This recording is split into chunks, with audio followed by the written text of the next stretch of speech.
Je considère donc que la classe s'est exclue d'elle-même de la table de discussion mise en place pour rechercher des solutions. La ministre Beauchamp a décidé d'expulser la classe des pourparlers à cause d'une manifestation qui a dégénéré à Montréal hier soir et qu'elle impute à l'association étudiante. Madame Beauchamp vient d'allonger la grève de beaucoup et il vient surtout de jeter beaucoup d'huile sur le feu. On a d'autres choix que de suspendre le processus de discussion. La ministre doit arrêter de jouer à la maîtresse d'école, à donner des conséquences et des punitions à tout le monde. Elle doit s'asseoir et négocier de bonne foi avec nous. Qu'est-ce qu'a voulu faire la ministre hier en mettant le feu aux poudres? Je comprends pas. Les étudiants ont appelé à une énorme manifestation. Et écoute, ça va brasser à Montréal. On parle de hostie de grosses manifs ce soir. Hostie de grosses manifs. Hostie de grosses manifs. Plusieurs vitrines de commerce qui ont été fracassées. Il y avait des gens masqués ici. La question du port de la cagoule. Ça brasse dans le centre-ville de Montréal. Il y a eu de la casse, la police a dû intervenir. Une police bouboum. C'est véritablement le chaos, l'anarchie qui règne. Je vous dirais que j'ai compté peut-être à l'œil au moins une centaine d'agents. Plusieurs voitures ont aussi été abîmées par des casseurs, du grabuge, du vandalisme et des blessés. Les actes de violence et les méfaits publics doivent cesser. Assez, c'est assez. Là, c'est assez tabarnak. Je n'ai pas le pouvoir d'appeler au calme et je ne le ferai pas, ce n'est pas mon rôle. C'est devenu une crise sociale évidente maintenant. Nous vivons une tragédie nationale. Tragédie nationale. Les jeunes ne comprennent pas. C'est aussi simple que ça. Mais il y a un écart de génération tellement important. Les moins de 40 ans appuient de façon massive les jeunes et les plus de 40 ans appuient de façon massive la position du gouvernement. C'est une petite révolution sociale au Québec. Et actuellement, la paix sociale, elle est troublée. La paix sociale. On a un problème. C'est vraiment une bagarre de génération. C'est plus qu'une bagarre sur les frais de scolarité. Ouais. C'est la première fois que la jeunesse québécoise se lève depuis 40 ans.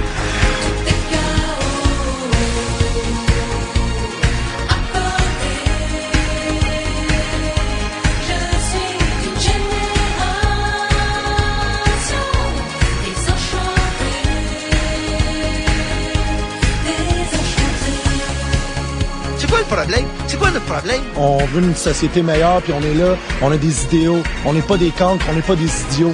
On est là pour vrai, c'est nous la relève de demain. S'il vous plaît, écoutez-nous.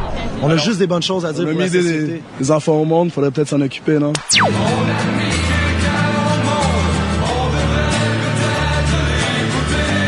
On a un problème.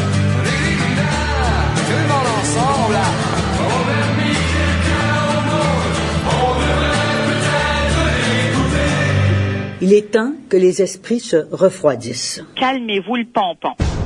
Quand on a un conflit qui se règle pas, puis qu'on a deux têtes de cochon, ou deux groupes avec des têtes de cochon, souvent ça prend un médiateur. Je pense qu'on est peut-être rendu là.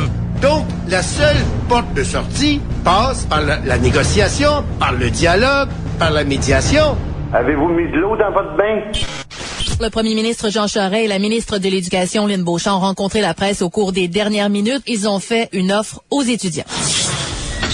Nous maintenons la hausse de 1 625 $ et nous proposons un étalement sur une période de 7 ans au lieu de 5 ans. Concrètement, cela fera en sorte que les étudiants, plutôt que de débourser 325 $ par année, débourseront 255 $ par année, soit moins de 50 sous par jour. 50 sous par jour. Alors, est-ce que cette offre est refusée ou acceptée ou refusée?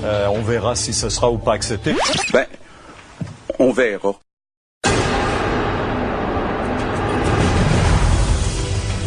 Douzième semaine de grève et le conflit entre les étudiants et le gouvernement du Québec fait du surplace. La FEQ et la FEC proposent de geler les droits de scolarité. Et puis après la FEC et la FEUQ mardi, aujourd'hui, c'était au tour de la classe de présenter sa contre-proposition au gouvernement pour dénouer la crise. La classée réclame la gratuité scolaire au Québec d'ici 5 ans. Voyons! Collectivement, au Québec, nous avons les moyens de le faire. Non. Rien de moins que la gratuité totale. La gratuité totale. Allô? Trouvez-vous ça farfelu d'exiger la gratuité scolaire comme dans la majorité des pays européens? Yes. Parler de la gratuité scolaire, c'est complètement ridicule. Farfelu. Collectivement, au Québec, nous avons les moyens de le faire. L'ancienne lieutenant-gouverneur du Québec, Lise Thibault, devra faire face à la justice. Il y a des accusations relatives à ses dépenses. Lise Thibault dit ne pas avoir de regrets. Elle ne regrette rien de rien. Absolument rien. Je recommencerai demain matin. Demain matin. Vous recommenceriez la même chose? La même chose. La même chose. C'est de la même façon. Non, je ne regrette rien. Je recommencerai demain matin. C'est payé, balayé, oublié. Je me fous du passé. S'il y avait des regrets à avoir, on aurait dû m'avertir. Beaucoup d'injonctions défiées par des grévistes qui empêchent d'autres étudiants d'accéder à leurs cours. La tension monte dans certains établissements alors que les injonctions ne sont pas respectées. On a raison de ne pas se laisser impressionner par les injonctions d'un petit con qui a perdu son débat en Assemblée générale. Partout au Québec, des grévistes défient ces jours-ci des injonctions. C'est l'anarchie et le chaos. Alors, c'est l'armée. C'est l'armée. C'est l'armée. Ça prend l'armée. Il y a quelque chose qui va pas, là. Tu sais, il faut s'arrêter, là, 2 minutes. Un gouvernement, comment dire, qui a une attitude de dictateur, qui veut pas négocier, etc. Le recours à la désobéissance civile. La voie de l'anarchie. Et s'il y a des élections, eh bien, M. Charest va nous trouver sur son chemin. Charest! C'est l'anarchie. L'anarchie. Et même si tu me traites de creuse, tant mieux, j'aime la vie en anarchie. La primauté du droit, c'est essentiel dans notre société. Autrement, c'est l'anarchie. C'est l'anarchie. La voie de l'anarchie. C'est l'anarchie d'une certaine façon. C'est l'anarchie. On se met à genoux devant des délinquants masqués. On a raison de bloquer l'entrée à nos cégeps. Je trouve que c'est un discours d'abuseur, de batteur de femmes. Les étudiants qui sont à nouveau descendus dans la rue ce soir pour dénoncer la hausse des droits de scolarité. Il n'y a toujours pas l'ombre d'une solution pour sortir de l'impasse. Est-ce que le premier ministre en a une solution? Charest! Est-ce qu'il a une solution, Monsieur le Président? Ah, t'es malade, oui. Et si tu me paries les réponses aux grands défis de l'univers, et même si tu me traites de creuse, tant mieux, j'aime la vie en anarchie. C'est l'anarchie et le chaos. La paix sociale, elle est très ébranlée. Monsieur Charest, est-ce que vous avez l'intention de déclencher des élections au printemps? Je trouve ça franchement grotesque. Farfelu. Grotesque. Ça a repris de plus belle et vous le voyez, on fonce à l'heure actuelle sur les manifestants avec des voitures. Victoriaville, qui a été le théâtre d'affrontements violents. On voit ici un policier passer un mauvais moment aux mains des casseurs.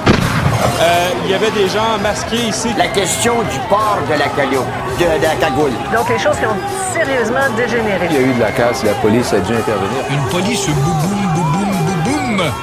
Maintenant, on apprend qu'une panne majeure paralyse en ce moment le métro à Montréal. Le métro de Montréal est paralysé. Des bombes fumigènes ont été lancées dans plusieurs stations du métro en pleine heure de pointe. Les anges sont descendus dans le métro. Paralysant du même coup toute la ville. Alors, c'est l'armée. C'est l'armée. C'est l'armée. Ça prend l'armée. Ils ont réussi à mettre Montréal sans dessus dessous, le centre-ville, tout le kit. Je pense qu'on est rendu à quelque chose de très grave. C'est inexplicable. Et souhaitons qu'on trouve les coupables. La paix sociale, elle est très ébranlée. C'est l'anarchie. C'est l'anarchie. C'est l'anarchie d'une certaine façon. On se met à genoux devant des délinquants masqués. Ça n'a pas d'allure, là. Faut qu'il fasse quelque chose de gouvernement qui mette ses culottes. Allô? C'était peurant, là. J'avais peur à matin, là, de m'en venir tout à l'heure. On commence à en avoir notre casse, là. On est plus capable. Dans quelle maudite belle société qu'on vit?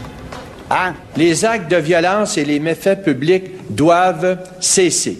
Assez, c'est assez. C'est assez. Là, c'est assez tabarnak. Je fais également appel à la responsabilité individuelle et collective des grands-parents, des parents, des frères, des sœurs, des familles et des enfants pour qu'on puisse parler à nos jeunes. Montréal est en train de devenir sans dessus-dessous. Et le maire dit, parlez à vos enfants puis vos petits-enfants. Je comprends pas, je vous comprends pas. Mais c'est Montréal qui a perdu le contrôle ou c'est le gouvernement? C'est une question à poser. Et sincèrement, aujourd'hui, ce qu'on avait, c'était pas un maire à Montréal, c'était un prédicateur. On a un problème. C'est quoi le problème? C'est quoi notre problème? Ça va très bien. Aujourd'hui, les casseurs ont gagné, là. Ils ont foutu le bordel dans la ville le matin. Puis le mardi, on va jaser. Mais voyons donc! Tout ça pour dire que ça va bien à Montréal, puis ça commence bien la semaine. Ça va très bien, ça va très bien, très bien. Donc, ça va très bien à Montréal.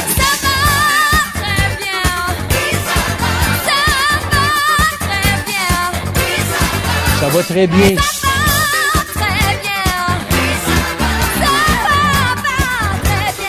Donc, ça va très bien à Montréal. Ça va bien. Très bien. Ça va très bien.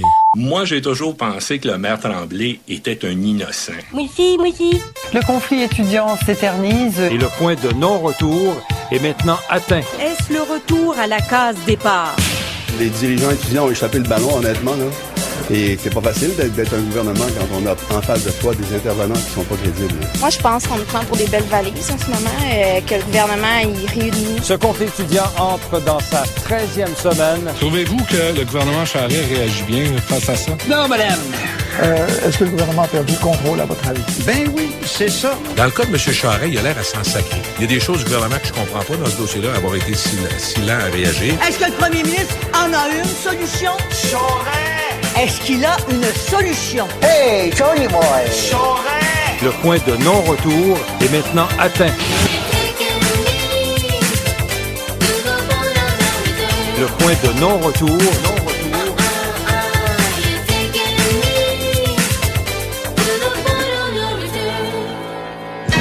C'est pas fini, cette affaire-là.